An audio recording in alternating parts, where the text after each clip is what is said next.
Hai hello, salam sejahtera Malaysia. Selamat datang ke channel Fels Lifestyle. Terima kasih tuan-tuan dan puan-puan, saudara-saudara yang setia untuk bersama di dalam channel ini. Nah, saudara-saudara, rupanya selepas beberapa hari Najib menang rayuan 2-1.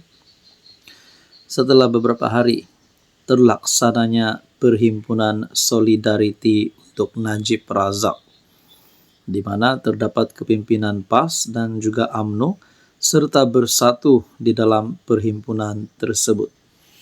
Apa kesan kepada suasana ataupun keadaan politik di Malaysia setelah perhimpunan ini selesai, setelah Najib menang rayuan? Ini sudah pasti bermula daripada kewujudan titah edendum, sama ada wujud ataupun tidak. Nah, berkaitan perkara ini, akhirnya peguam kepada bekas Perdana Menteri Najib Razak. Setelah Najib menang rayuan, mulahlah penyokong-penyokong Najib dan UMNO ingin pula mengetahui apa yang berlaku seterusnya. Adakah Najib Razak akan dibebaskan? Dan sudah pasti, kalau Najib dibebaskan, antara pertanyaan paling penting adalah bila tarik Najib dibebaskan. Itu mungkin persoalan kedua penting. Pertama yang penting adalah berkaitan dengan kewujudan titah edendum. Saudara-saudara, dalam satu perkongsian melalui sinar harian bertarik 6 Januari, Najib dijangka keluar daripada tahanan penjara dalam tempoh sebulan, kata peguam. Pasukan peguam bekas PM Najib Razak menjangkakan Najib dikeluarkan daripada tahanan penjara dalam tempoh sebulan. Maknanya 6 Januari tarik artikel ini. Adakah dengan ini 6 Februari adalah tarik Najib dibebaskan dan menjadi sebagai tahanan di rumah? Peguamnya Tan Sri Muhammad Syafi Abdullah menjelaskan perkara itu berlaku sekiranya prosiding semakan kehakiman yang mencabar kewujudan titah edendum di Mahkamah Tinggi Kuala Lumpur memihak kepada mereka. Tan Sri Muhammad Syafi Abdullah menjelaskan, perkara itu berlaku iaitu Najib dibebaskan sebulan lagi sekiranya prosiding semakan kehakiman yang mencabar kewujudan titah edendum di Mahkamah Tinggi KL memihak kepada mereka.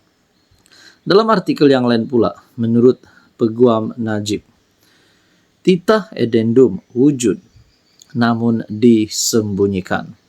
Nah, jadi siapakah identiti yang menyembunyikan titah edendum ini? Pasukan pembelaan bagi pihak Datuk Seri Najib Tun Razak memberitahu Mahkamah Rayuan bahawa titah edendum yang membenarkan bekas Perdana Menteri itu menjalani baki hukuman penjara selama 6 tahun di bawah tahanan rumah disembunyikan daripada umum.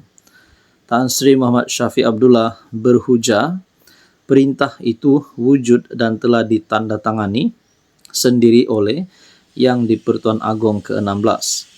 Menurutnya, anak sulung Najib, Datuk Muhammad Nizar, juga telah mengesahkan wujudnya titah edendum daripada Istana Pahang. Saudara-saudara, bukan itu sahaja, beliau turut membacakan surat daripada Majlis Kesultanan Pahang bertarik 4 Januari lalu dialamatkan kepada Muhammad Nizar yang juga ahli mesyuarat Kerajaan Negeri Pahang. Saudara-saudara, berkaitan dengan ini, setakat ini apa komen anda? Hai hello, salam sejahtera Malaysia. Selamat datang ke channel Fels Lifestyle.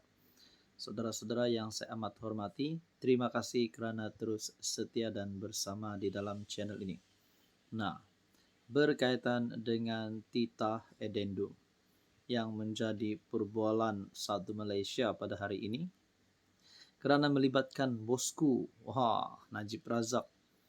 Mungkinkah ini adalah sinar harapan kepada Najib untuk menjadi tahanan di rumah Menurut Peguam Najib Syafi Abdullah baru-baru ini, sekiranya prosiding mahkamah memihak kepada mereka, Najib Razak boleh menjadi tahanan di rumah sebulan lagi dari tarik keputusan tersebut, yaitu pada hari Perhimpunan Solidariti Najib diadakan.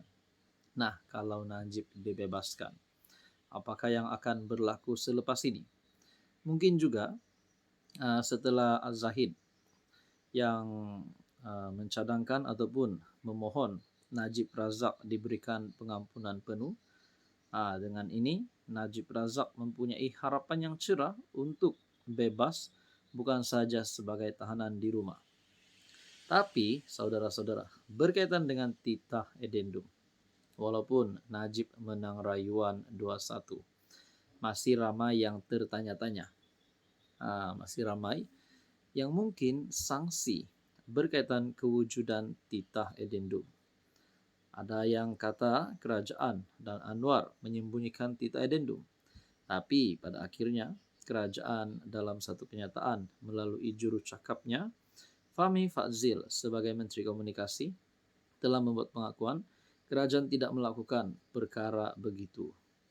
Tapi pada akhirnya Peguam Najib, dalam satu artikel, Peguam Najib bacakan isi kandungan titah edendum yang tiada tanda tangan Sultan.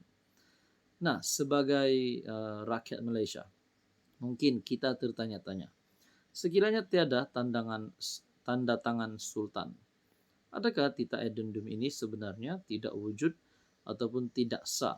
Nah, itu hanya menjadi pertanyaan.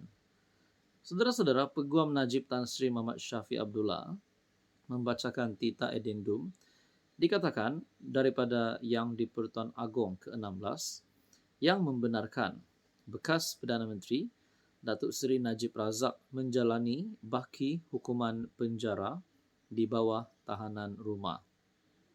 Titah itu berbunyi, Waragatul Ikhlas Wata Fatul Akhyar, yaitu daripada Beta Al-Sultan Abdullah Riayatuddin Al-Mustafa Billah Shah Ibni Almarhum Sultan Haji Ahmad Shah Al-Musta'in Billah yang di-Pertuan Agong Malaysia.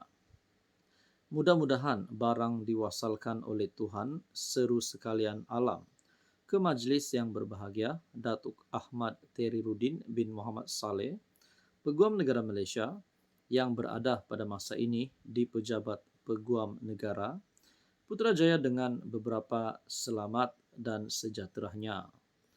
Wabadah ehwal, Beta dengan ini menitahkan sebagai tambahan kepada keputusan Beta, berhubung banduan Datuk Seri Muhammad Najib Abdul Razak 530723 065165 pada mesyuarat Lembaga Pengampunan Wilayah-Wilayah Persekutuan KL, Labuan dan Putrajaya kali ke-61 pada Isnin 29 Januari 2024 bersamaan 17 Rejab 1445 Hijrah supaya menjalani baki hukuman menerusi penahanan dalam rumah ataupun house arrest. Demikianlah sahaja Beta maklumkan. Nah, di dalam artikel ini telah berkongsi titah Sultan Pahang. Dan pada akhirnya, Muhammad Syafi berkata pada 4 Januari lalu, Muhammad Nizar memberitahu beliau diperintah menghadap Sultan Pahang yang memaklumkan kewujudan salinan titah edendum dalam simpanan baginda. Keesokannya 5 Januari, beliau telah menerima salinan dokumen itu yang merupakan rekod pribadi Sultan Pahang yang menjelaskan mengapa ia tidak mempunyai tanda tangan Sultan. Setakat ini itu saja, apa komen Anda?